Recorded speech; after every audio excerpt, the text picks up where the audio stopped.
बाकी मेहमानों का तारुफ करा दें। स्टूडियो में सेनेटर फैसल जावेद साहब है, रहनुमा तहरीक इंसाफ। और बड़ा इंटरेस्टिंग पर्सपेक्टिव फैसल का इसलिए पहले गुफ्तगू करी थी, ये बड़े जलसे मैनेज करते रहे, तो ज़रा जलसे की साइंस को भी ज़रा हम फैसल से समझेंगे। इनसे बेहतर मुझे लगता है पाकिस्तान में मीडिया और जलसे की जो टाइमिंग है इसको कोई समझता नहीं है। साबिर शाकिर साहब सीनियर तज्जियाकार हमारे साथ स्टूडियो में मौजूद हैं।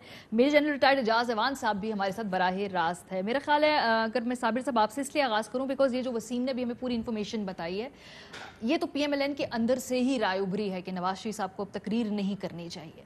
और सरप्राइजेस जो नवाज शरीफ साहब अपनी जमात को भी दे रहे हैं, तो ये तो अपनी जमात तो फिर भी सह लेती है, लेकिन जो आपके इर्द गिर्द आपके इत्तेहादी हैं वो इन सरप्राइजेस की कब तक ताब ला पाएंगे? मेरा ख्याल है कि कोई सरप्राइज़ तो नहीं था। पहली बात तो ये है, अगर ये नवाज़ लीग या शरीफ फैमिली का कोई बंदा ये कहता है कि उनके लिए सरप्राइज़ था, तो मैं ये बात मानने के लिए तैयार नहीं हूँ। आप उनकी गुफ्तगू सुन लें, वो असल में देख रहे हैं कि जनाब तेल देखें और तेल की धार देखें। उन्होंने एक कार्ड खेला, कार्ड खेलने के बाद अब वो देख रहे हैं कि फीडबैक क्या आता है, ज़रा आसाब शिकन काम हुआ है कि नहीं हुआ, हमारा हमला सही गया या नहीं गया। तो दूसरी तरफ से अभी तक वो कहते हैं कि ज़रा इनको खेलने दें। अभी आज का जलसा भी वो मॉनिटर कर रहे हैं, रियासत पाकिस्तान और उसके तमाम इदारे, और उसके बाद है कोयटा का, उसके बाद फिर इनका रिएक्शन जो है रियासत का रद्द अमल उसके बाद आएगा। अच्छा, एक बात। दूसरी बात है कि ये कहना कि जी इनको रोका गया है, मुस्लिम लीग नवाज ने रोका है, ये गलत बात है। अच्छा, ये पीपल्स पार्टी जरदारी साहब उन्होंने ये कहा है, वाज़े तौर पे ये कहा है कि हम आपका ये बोझ जो है बर्दाश्त नहीं कर सकते। उसकी रीज़न ये है कि इस वक्त शरीफ ख़ानदान का सिर्फ एक पॉइंट एजेंडा है, 1 पॉइंट एजेंडा। वो है कि हर सूरत में ये जो पार्लिमानी जमहूरी निज़ाम है ये किसी तरीके से तहस नहस हो जाए और यहाँ पे मार्शल लॉ लग जाए। ये उनका पहला और आखिरी ऑप्शन है, क्योंकि इसके बाद कोई और ऑप्शन उनके पास, इस ऑप्शन के बाद उनके फ़वाइद शुरू होंगे। अच्छा। उसकी रीज़न है कि ये कब से सिलसिला शुरू हुआ। ये नवाज शरीफ साहब इनकलाबी बने और मरियम बीबी कब इनकलाबी बनी? ये बनी 7 सितंबर के बाद, जब फाइनली उनके आखिरी खुसूसी एलची ज़ुबैर साहब, वफाकी वज़ीर असद उमर साहब के भाई, जब उनके मुज़ाकरात नाकाम हुए। 1 अगस्त के आखिरी हफ्ते में खाना खाया, एक उन्होंने 7 सितंबर को खाया, जब army chief general Qamar Javed Bajwa साहब की तरफ से फाइनली नो बोला गया और उनको इनकार कर दिया गया। उसके बाद फिर ये इनकलाबी बने। उन्होंने सोचा जिस सिस्टम में हमारी जगह नहीं है तो फिर उसमें रह के करना क्या है, सिस्टम किस काम। और ज़ुबैर साहब ने जब ये बात डिस्क्लोज, ज़ुबैर साहब ने तो नहीं की, खुद आर्मी चीफ ने कर दी, DGI SPR ने जब ये बात डिस्क्लोज कर दी, उसके बाद इनके पास कोई ऑप्शन नहीं था। उसकी रीज़न है कि मरियम बीबी हर सूरत में बाहर जाना चाहती हैं, हर सूरत में जाना चाहती हैं बाहर, अभी भी जाना चाहती हैं। अभी भी उनको जो अच्छी सी डील मिल गई तो वो निकल जाएंगी साइड पे। उसकी रीज़न है कि उन्होंने अपनी दौलत बचानी है।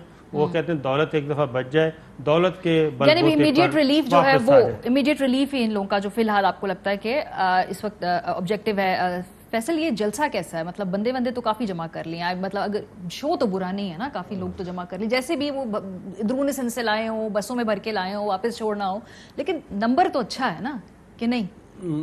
कंपैरेटिवली तो नहीं है। देखिए, एक चीज़ तो ये है कि 11 पार्टियां हैं टुगेदर, 11 पार्टियां हैं। एक अकेले इमरान खान जलसा करते थे और इधर 11 पार्टियां जलसे कर रही हैं। दूसरा कराची, ये कराची की इतलात है और यहाँ शहरियों ने हमें फ़ोन पे बताया कि कराची के लोग इसमें 5% से ज़्यादा नहीं है। अच्छा, ये सारे लोग ज़बरदस्ती ये दूर दराज से लेकर के आए हैं, ज़बरदस्ती मशीनरी इस्तेमाल। हम क्या करते थे जलसों में, सिर्फ स्टेज लगाते थे, साउंड लगाते थे, बाकी लोग खुद आते थे। हम कभी भी किसी भी जलसे में लोगों को ले के नहीं आए कि बसें भर के ला रहे। इसीलिए लोगों में जज्बा, जुनून और फिर फैमिलीज आती थी, एक जोश जज्बा होता था।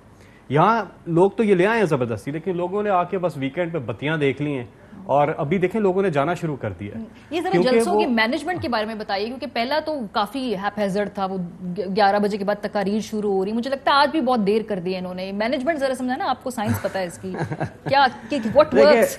हमने तो सीखा इमरान खान साहब से, ठीक है, और इमरान खान साहब को जलसे करने आते हैं। पाकिस्तान की तारीख में इमरान खान साहब से बड़े जलसे किसी ने नहीं किए। इंटरेस्टिंग भी और फन भी, आई वुड आल्सो से। और उसमें फिर जिस तरह आपने कहा, ये जज्बा होबल वतनी जो है उसको बेदार करने वाले जो मिली नगमे हैं, वो पैकेज, सारी चीजें, टाइमिंग जो है वो बड़ी इंपॉर्टेंट है। एक जलसे की होती है पीक, اگر وہ چلی جائے نا پھر آپ کے مین لیڈرز کی تقریریں جو ہیں آپ کرائیں وہ فلاپ ہو جاتا ہے. اور پیک ٹائم کیا ہوتا ہے؟ پیک ٹائم ہوتا ہے اگر آج کل ہم بات کریں اکتوبر چل رہا ہے تو 9:15 میکسیمم تقریر ہو جانی آپ کی چاہیے. تقریر مین سپیچ آپ کی ہو جانی چاہیے. اس کے بعد لیٹ ہے.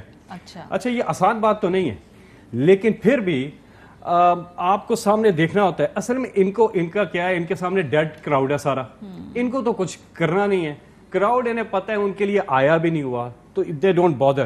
انہیں پتہ ہے, ان کو پتہ ہے ان کے لیے کراؤڈ نہیں آیا. آپ لوگ تو میرے خیال موڈ شوٹ بھی دیکھتے تھے کہ کراؤڈ کا موڈ جو ہے نیچے جا رہا ہے, پھر گانے لگا دیں, سنگر بلا لیں, تھوڑا ان کو پمپ اپ کر دیں. جی ہاں, ڈریگ آپ نے کہیں نہیں کرنا. جہاں آپ ڈریگ کرتے ہیں پنڈال میں جی وہ قافلہ داخل ہو رہا ہے, وہ داخل ہی نہیں ہو رہا, کوئی 2-4 لوگ آ رہے ہوتے ہیں پنڈال میں جی فلاں کی قیادت. اس قسم کی چیزیں لوگوں کو بور کرتی ہیں.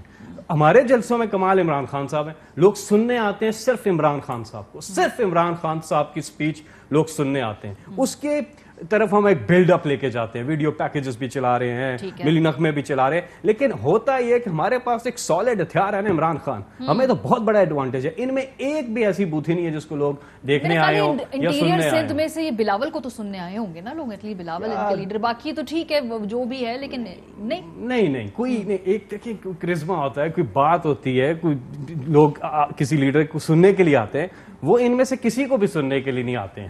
اس لیے شروع سے لے کے آخر تک وہی مومنٹ مجھے لگ رہا ہے پھر مولانا صاحب کے ساتھ وہی ہو جائے گا, وہ جب لیٹ تقریر ہوگی تو لوگ جانا شروع ہو جائیں گے واپس. تو میرا خیال تھا کہ اس سے کچھ سبق سیکھ لیا ہوگا. آج پہلے تقاریر ہو جائیں گی, لاسٹ ٹائم ذرا خالی کرسیوں سے انہیں بات کرنی پڑی تھی.